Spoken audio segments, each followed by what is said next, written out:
उत्तराखंड में सीएम धामी ने लौह पुरुष को किया नमन। डीजीपी ने पुलिसकर्मियों को दिलाई राष्ट्रीय एकता की शपथ।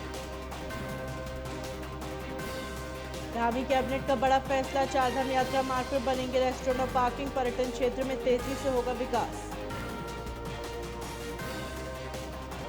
उत्तराखंड हाईकोर्ट ने किए कई तबादले, श्रीकांत पांडे बने अल्मोड़ा के नए जिला जज। अजय चौधरी को मिली पौड़ी की जिम्मेदारी। सियारी को नगर पंचायत बनाने के लिए अधिसूचना जारी, लोगों को मिलेगा शहरी योजनाओं का लाभ, डीएम करेंगे निगरानी। पर्यटकों के लिए बंद हुई फूलों की घाटी, 13,000 ज्यादा सैलानी ने किया दीदार। अगले साल 1 जून को फिर होगी शुरू।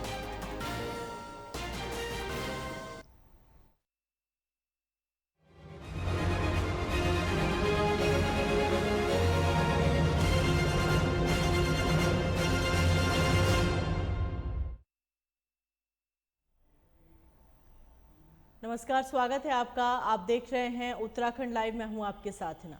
मुख्यमंत्री पुष्कर सिंह धामी ने राष्ट्रीय एकता दिवस पर मुख्यमंत्री आवास में सरदार वल्लभ भाई पटेल के चित्र पर श्रद्धा सुमन अर्पित कर श्रद्धांजलि दी। इस दौरान धामी ने कहा कि भारत के पहले गृह मंत्री सरदार वल्लभ भाई पटेल ने कई रियासतों को भारत संघ में एकीकृत करने में अहम भूमिका निभाई और भारत की आज़ादी में उनका महत्वपूर्ण योगदान रहा। वहीं राष्ट्रीय एकता दिवस के अवसर पर देहरादून पुलिस लाइन में कार्यक्रम आयोजित किया गया। इस दौरान डीजीपी अशोक कुमार ने पुलिसकर्मियों को राष्ट्रीय एकता की शपथ दिलाई।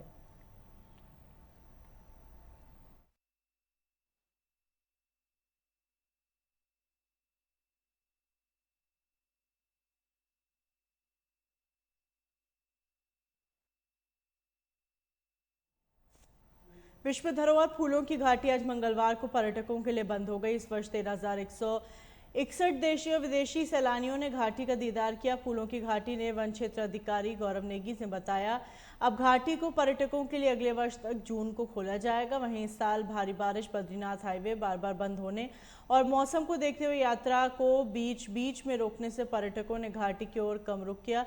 इसका नतीजा यह हुआ कि इस बार पिछले वर्ष की अपेक्षा इस वर्ष करीब 7,000 कम सैलानी पहुंचे। घाटी का सबसे पीक समय जुलाई अगस्त का महीना माना जाता है। इस दौरान यहां करीब 300 प्रजाति के फूल खिले होते हैं। इसी दौरान सबसे अधिक पर्यटक भी घाटी में पहुंचते हैं। यहाँ मुख्य रूप से Brahma Kamal, Phen Kamal, blue poppy, Mauritius, marigold, golden rod, jasmine, rowan, helmet flower, golden लीला सहित कई फूल खिलते हैं। और इसके साथ ही यहाँ दुर्लभ प्रजाति के वन्य जीव, हिम तेंदुआ, हिमालयन काला भालू, मोनाल, जंगली बिल्ली, कस्तूरी मृग आदि भी विचरण करते रहते हैं।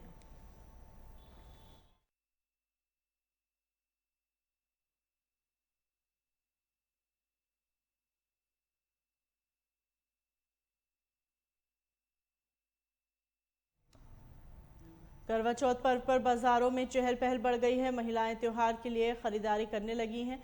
देहरादून के पलटन बाजार में सुबह से काफी भीड़ रही। महिलाओं ने करवा चौथ के लिए करवा कलश, थाली, मां करवा की फोटो, माता की चुनरी की खरीदारी की। वहीं महिलाएं साड़ी, सूट, सोने चांदी और आर्टिफिशियल गहने, सैंडलों, पर्स खरीदते दिखाई दी। वहीं नई दुल्हन भी पहले करवा चौथ को खासी उत्साहित दिखी और इसके लिए महिलाएं ब्यूटी पार्लर व फेशियल, मैनिक्योर, पेडिक्योर और नेल एक्सटेंशन करवा रही हैं। इसके अलावा ज्वेलरी की दुकानों में चांदी के नक्काशी डिजाइन वाले करवे, जिनकी कीमत 20,000 से लेकर 90,000 तक है। बाजार में मिट्टी के करवे की काफ़ी मांग है। डिज़ाइन युक्त करवे 200 से लेकर 700 रुपये तक बिक रहे हैं। उधर दुकानदार ने बताया, महिलाएं ज़्यादातर organza, silk, Banarasi, georgette, Banarasi, chiffon, Kanjeevaram साड़ियाँ खरीद रही हैं। अलग अलग संस्कृति के लोग इस व्रत के लिए कपड़े खरीद रहे हैं।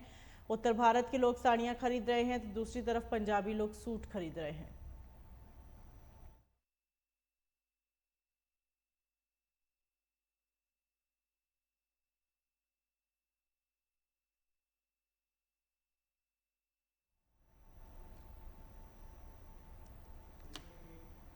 उत्तराखंड हाईकोर्ट ने अल्मोड़ा, पौड़ी, रुद्रप्रयाग के जिला जज सहित कई अन्य उच्च न्यायिक सेवा के न्यायिक अधिकारियों के तबादले किए। हाईकोर्ट के रजिस्ट्रार न्यायिक की ओर से जारी स्थानांतरण आदेश के अनुसार पौड़ी के जिला जज आशीष नैथानी को हाईकोर्ट का रजिस्ट्रार जनरल बनाया गया। हाईकोर्ट के रजिस्ट्रार जनरल अनुज कुमार संगल को जिला जज रुद्रप्रयाग बनाया गया। वहीं अल्मोड़ा के जिला जज कौशल कुमार शुक्ला को रजिस्ट्रार विजिलेंस हाईकोर्ट बनाया गया। रुद्रप्रयाग के जिला जज श्रीकांत पांडे को जिला जज अल्मोड़ा बनाया गया और नैनीताल के अपर जिला जज प्रथम अजय चौधरी को पौड़ी का जिला जज बनाया गया। विकासनगर देहरादून के अपर जिला जज राहुल गर्ग को नैनीताल का अपर जिला जज प्रथम बनाया गया। वहीं हाईकोर्ट के रजिस्ट्रार इंस्पेक्शन नीना अग्रवाल को जज परिवार न्यायालय अल्मोड़ा बनाया गया। प्रीतू शर्मा अपर जिला जज द्वितीय नैनीताल को अपर जिला जज विकासनगर देहरादून, पारुल गौरेला जज परिवार न्यायालय अल्मोड़ा को अपर जिला जज अल्मोड़ा बनाया गया।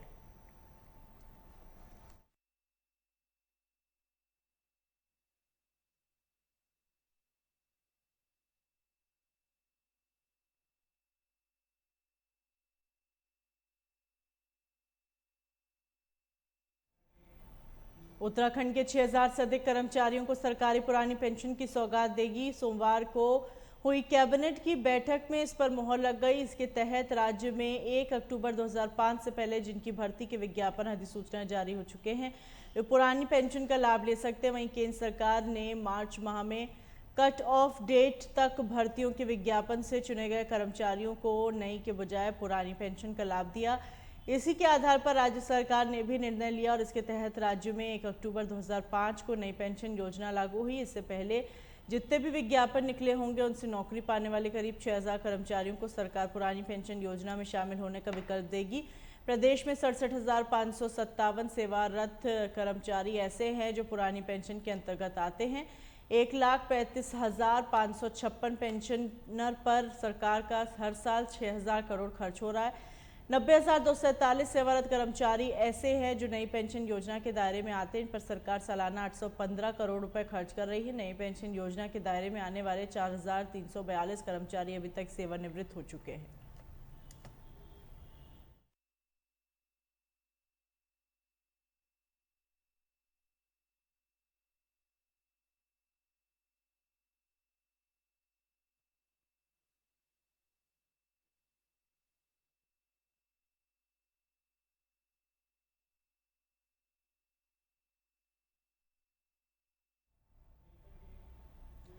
उत्तरकाशी में पशुपालन एवं दुग्ध विकास मंत्री सौरभ बहुगुणा रवाई घाटी पहुंचे और इसी बीच कार्यकर्ताओं ने फूल मालाओं से उनका स्वागत किया।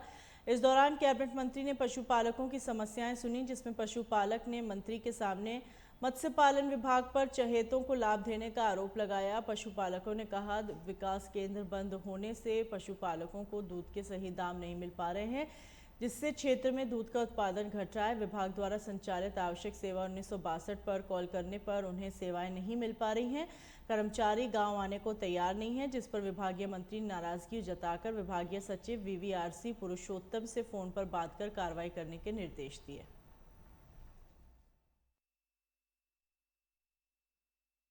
गंगा घाटी मेरा आना नहीं हो पाया था, इसलिए मैं यहाँ पर 3 दिवस के दौरे पे आया हूँ।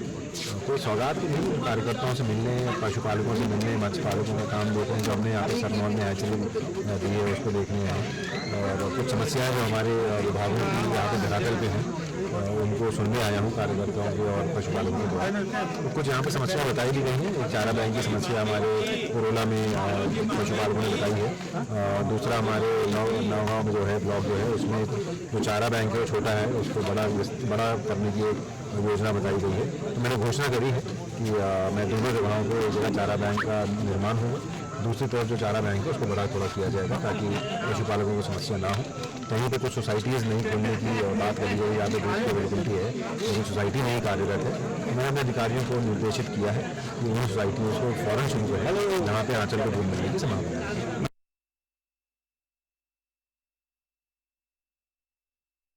गंगा घाटी मेरा आना नहीं हो पाया था।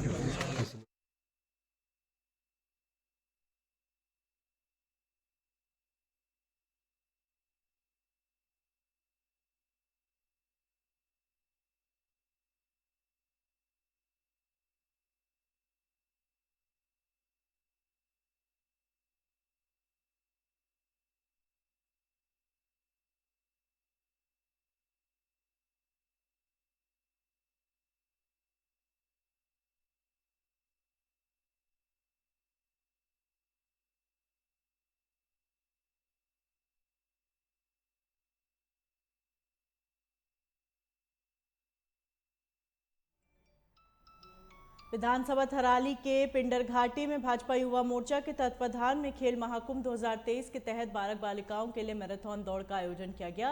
वहीं स्थानीय विधायक भूपाल राम टमटा, ब्लॉक प्रमुख यशपाल सिंह नेगी, विधायक प्रतिनिधि दिलीप सिंह, डिग्री कॉलेज के प्राचार्य डॉक्टर बीरेन्द्र सिंह, भाजपा युवा मोर्चा मंडल बीरेन्द्र सिंह ने हरी झंडी दिखाकर रवाना किया। बालिकाओं की 2.5 किलोमीटर की मैराथन दौड़ में गटसीरा गांव की कुमारी भावना और कुमारी पिंकी ने प्रथम और द्वितीय स्थान प्राप्त करने में सफलता प्राप्त की तथा कड़ाकोट डुगरी गांव की कुमारी रजनी ने तीसरा स्थान पर कब्जा जमाया। वहीं अतिथियों ने विजेता प्रतिभागियों के लिए प्रथम स्थान के लिए 3100 रुपये पुरस्कार और द्वितीय स्थान के लिए 2100 रुपये, तीसरे स्थान रहने वाले के लिए 1100 रुपये पुरस्कार दिया।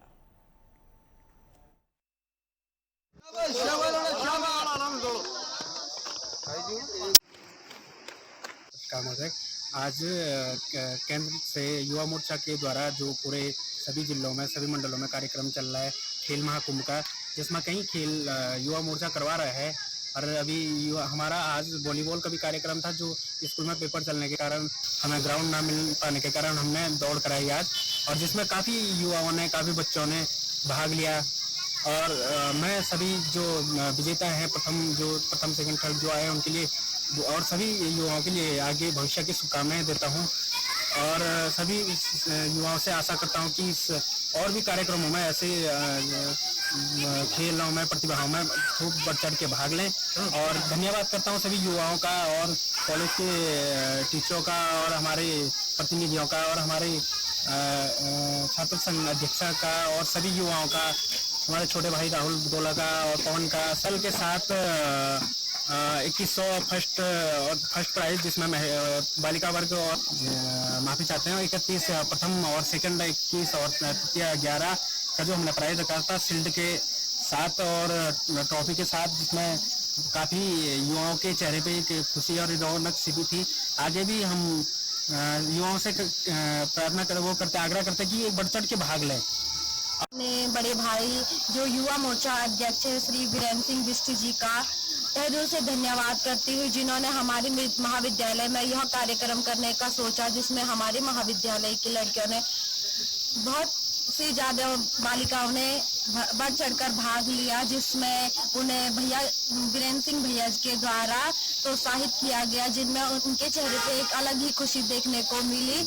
ऐसे हमारे भैया का तहे दिल से धन्यवाद करते हैं कि वह हमारे महाविद्यालय में ऐसे कार्यक्रम करते जाए और हमारे महाविद्यालय के छात्र छात्राएं अधिक से अधिक संख्या में भाग लेंगे।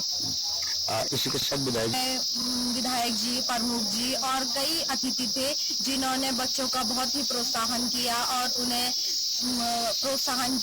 पुरस्कार वितरित किया और उनका प्रोत्साहन बढ़ाते गए, जिससे महाविद्यालय के बच्चों के चेहरे पे अलग ही खुशी देखने के लिए मिली, जिनसे बच्चों का और उत्साह बढ़ते गया और वह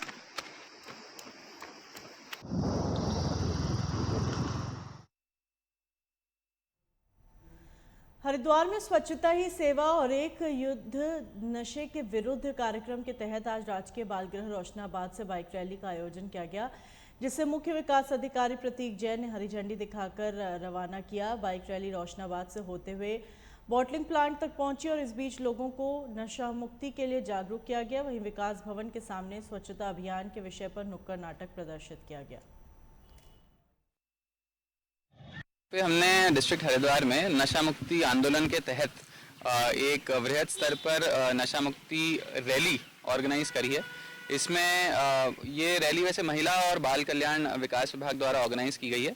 कुछ दिन पूर्व ही हमने डिस्ट्रिक्ट लेवल पे एक मीटिंग ली थी, जिसमें सभी जो भी रिस्पॉन्सिबल डिपार्टमेंट्स हैं, जैसे एक्साइज विभाग, ड्रग इंस्पेक्टर, पुलिस, महिला कल्याण विभाग, प्रोबेशन ऑफिसर, इन सब लोगों को ब्रीफ किया गया था कि नशे के अगेंस्ट एक हमारे को बहुत अच्छा कैंपेन करना है, क्योंकि अभी त्योहारों का भी टाइम आ रहा है। तो आम तौर पर देखा जाता है कि बच्चों में और सभी वर्ग के लोगों में इस टाइम पे नशे का जो कंजम्पशन है वो बढ़ जाता है।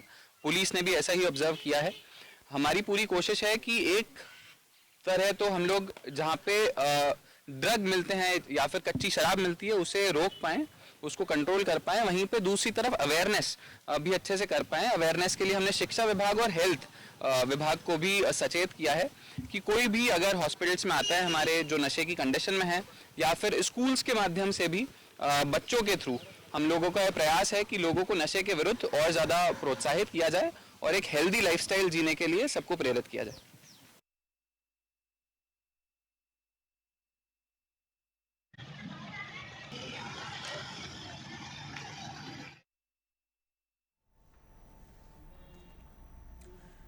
प्रधानमंत्री ग्राम सड़क योजना राज्य स्तरीय अनुसरण परिषद के उपाध्यक्ष शिव सिंह बिष्ट दायित्व मिलने के बाद प्रथम बार काशीपुर पहुंचे। यहां पर उनका भाजपा कार्यकर्ताओं ने जोरदार स्वागत किया। इस दौरान उन्हें भाजपाइयों ने तलवार भेंट की। कार्यक्रम के पूर्व विधायक हरभजन सिंह चीमा समेत भाजपा कार्यकर्ता उपस्थित रहे। शिव सिंह बिष्ट ने पत्रकारों से रूबरू होते हुए कहा वो केंद्रीय नेतृत्व एवं प्रदेश की धामी सरकार का शुक्रिया अदा करते जिन्होंने इतनी महत्वपूर्ण जिम्मेदारी उन्हें सौंपी। आगामी दिन प्रधानमंत्री ग्रामीण सड़क योजना के तहत पहाड़ी क्षेत्रों में बसे ग्रामों के विकास कार्य का लोगों को रोका जाएगा, क्योंकि आज यातायात सुचारू न होने के कारण पहाड़ी क्षेत्र से लोग काफी ज्यादा पलायन कर रहे हैं। पलायन रोकने के लिए सरकार अथक प्रयास में जुटी है। पत्रकार साथियों का बहुत बहुत धन्यवाद करूंगा, आप सब लोग यहाँ पर पहुंचे। और मैं आज चूँकि अपने देश के यशस्वी प्रधानमंत्री जी का जो मन की बात का कार्यक्रम था, उस कार्यक्रम के निमित्त गढ़ीनेगी में सवेरे मेरा उस मन की बात का कार्यक्रम को मुझे गढ़ीनेगी में सुनना था। इसी के निमित्त आज मैं काशीपुर में भी पहुँचा हूँ और निश्चित रूप से मैं अपने प्रदेश के बहुत ही यशस्वी मुख्यमंत्री आदरणीय पुष्कर सिंह धामी जी का बहुत बहुत धन्यवाद करूंगा कि उन्होंने मुझ पर और मेरे पर विश्वास जताते हुए कहीं ना कहीं सरकार में एक अहम जिम्मेदारी दी। और मैं मानता हूं कि मैं कई वर्षों से भारतीय जनता पार्टी का कार्यकर्ता रहा हूं और कार्यकर्ता होने के नाते यहाँ आज कार्यकर्ताओं के बीच में काशीपुर में हूँ।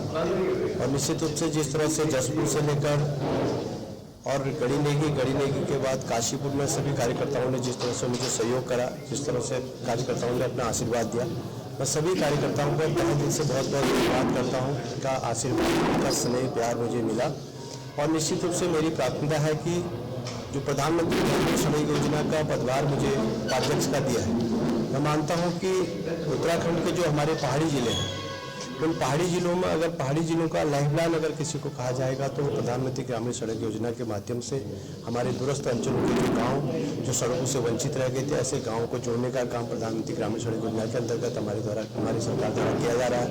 और इसका श्रेय भी अपने देश के बहुत ही यशस्वी प्रधानमंत्री अटल बिहारी वाजपेयी जी को जाता है, जिनके द्वारा इसको प्रारंभ करा गया। और कहीं न कहीं आज देश के यशस्वी प्रधानमंत्री आदरणीय नरेंद्र मोदी जी द्वारा उसको बहुत तीव्र गति से और हमारे मुख्यमंत्री के द्वारा बहुत तीव्र गति से उसमें काम किया जा रहा है।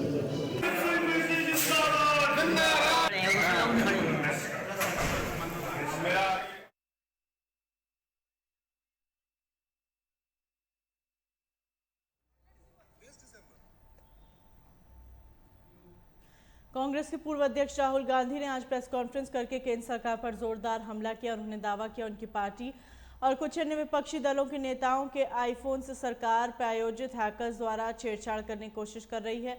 यह सब अदानी मामले के ध्यान भटकाने की कोशिश है। मीडिया से बातचीत में उन्होंने यह भी दावा किया गौतम अदानी देश में नंबर 1 हैं और इसके बाद पीएम नरेंद्र मोदी और गृह मंत्री अमित शाह का नंबर आता है। हिंदुस्तान के भविष्य के लिए सबसे जरूरी चीज न्याय है। यदि न्याय नहीं मिलेगा तो देश आगे नहीं बढ़ेगा। इस राजा पर मतलब 24 घंटा आक्रमण करते हैं, जनता इसके खिलाफ है, कुछ होता ही नहीं है। जितना हम इस पे आक्रमण करते हैं ऐसा लगता है कि हम गलत जगह मतलब तीर मार रहे हैं। तो ऋषि ने कहा, वो काफी मतलब नॉलेजेबल था, तो उसने कहा देखिए एक्चुअली बात क्या है, ये जो राजा है इसकी आत्मा इसके अंदर नहीं है। इसकी आत्मा वहां पे पीछे एक छोटा सा घर है, वहां पे एक पिंजड़े में एक तोता बैठा है। इसकी जो आत्मा है ना वो उस तोते के अंदर है। उस तोते को जाके आप पकड़ लीजिए, राजा खत्म हो जाएगा। बहुत इंटरेस्टिंग कहानी है, क्योंकि नरेंद्र मोदी जी की आत्मा अदानी में है। तोता कहीं बैठा है, राजा कहीं बैठा है, और बहुत समय के लिए सारी की सारी ऑपोजिशन राजे पे अटैक कर रही थी, मगर असलियत यह है कि राजा राजा ही नहीं है, पावर किसी और के हाथ में है, अदानी जी के हाथ में है। जैसे ही हम अदानी जी को टच करते हैं, इंटेलिजेंस एजेंसीज, स्नूपिंग, सीबीआई, मैं पहले सोचता था number 1 prime minister, number 2 Adani, number 3 Amit Shah. Actually ये गलत है। Number 1 Adani, number 2 prime minister, number 3 Amit Shah. अभी हिंदुस्तान की पॉलिटिक्स हमें समझ आ गई है, और अदानी जी बच के नहीं निकल सकते, क्योंकि अदानी जी को हमने ऐसा घेरा है, तोते को हमने ऐसा पकड़ा है कि वो बच के नहीं निकल सकता है। और इसीलिए सारा का सारा हो रहा है डिस्ट्रैक्शन पॉलिटिक्स, कि देश की निगाह, ऑपोजिशन की निगाह पिंजरे में बैठा हुआ तोते की ओर ना चले जाए। तो हमें काफी क्लैरिटी है। आप देखिए, पूरे ऑपोजिशन के खिलाफ यहां पे एप्पल का नोटिस आता है। मैंने इसको थोड़ा आपके लिए बड़ा करके दिखाया है, देखिए अच्छी तरह देखिए, ये तोते का काम है, राइट। इसमें लिखा है, Apple believes you are being targeted by state sponsored attackers who are trying to remotely compromise the iPhone associated with your Apple ID. अब ये मेरे ऑफिस में सब लोगों को मिला है, वेणुगोपाल जी को मिला है, कांग्रेस पार्टी में लिस्ट बनी हुई है, पवन खेड़ा, सुप्रिया, सीताराम येचुरी, अखिलेश यादव, प्रियंका चतुर्वेदी, महुआ मोइत्रा, राघव चड्डा, टीएस सिंहदेव, लिस्ट है। और ये सारे के सारे किसी ना किसी तरीके से इस मामले में इन्वॉल्व है। और देश के युवाओं को मैं समझाना चाहता हूं, बताना चाहता हूं यहां हो क्या रहा है।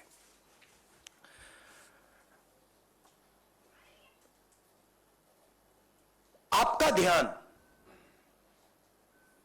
कभी इधर ले जाते हैं, कभी उधर ले जाते हैं, कभी इधर ले जाते हैं, आपके दिल के अंदर गुस्सा पैदा करते हैं। और जब आपके दिल में नफरत आती है, गुस्सा आता है, जो आपका भविष्य है, जो इस देश की पूंजी है, जो इस देश का धन है, उसको उठा के ये लोग ले जाते हैं। अदानी जी को हिंदुस्तान के पोर्ट्स पकड़ा दिए, हिंदुस्तान के एयरपोर्ट्स पकड़ा दिए। मुंबई एयरपोर्ट चाहिए था, सीबीआई ईडी का प्रयोग किया, मुंबई एयरपोर्ट दे दिया। एग्रीकल्चर में कानून बना दिए अदानी जी के लिए, फूड ग्रेन्स की स्टोरेज उनके हाथ में, इंफ्रास्ट्रक्चर उनके हाथ में, आप सड़कों पे चलते हो, सीमेंट उनके हाथ में। तो पूरा का पूरा देश ये 3-4 लोगों को पकड़ा रहे हैं। नुकसान किसका हो रहा है? हिंदुस्तान के युवा का हो रहा है। आपसे ये कहते हैं कि आप जाइए पढ़ाई कीजिए, आप जाइए आईएएस बनिए, आप जाइए इंजीनियर बनिए। आप में से 1% इंजीनियर बनेगा, 1% डॉक्टर बनेगा, 0.0000001% आईएएस बनेगा। तो ये आपको झूठे भविष्य का वायदा करते हैं, और जो आपका धन है आपके आंखों के सामने आपसे छीन के ले जा रहे हैं। यह हिंदुस्तान की आज सच्चाई है। कम लोग हैं जो इसके खिलाफ लड़ रहे हैं, मगर हम डरने वाले नहीं हैं, हम लड़ने वाले लोग हैं, हम पीछे नहीं हटेंगे। जितनी टैपिंग करनी है कर लो, कोई फर्क नहीं पड़ता, मुझे तो कोई फर्क नहीं पड़ता। अगर आपको मेरा फोन चाहिए मैं दे देता हूं, आपको उठा के ले लो। अब आपके कोई सवाल हो तो पूछिए। English English English. अच्छा नहीं, हिंदी में थोड़ा एक लाइन और। हिंदुस्तान की जो भविष्य है उसके लिए सबसे जरूरी चीज न्याय है।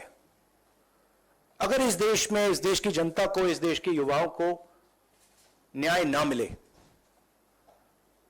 तो यह देश आगे नहीं बढ़ सकता है।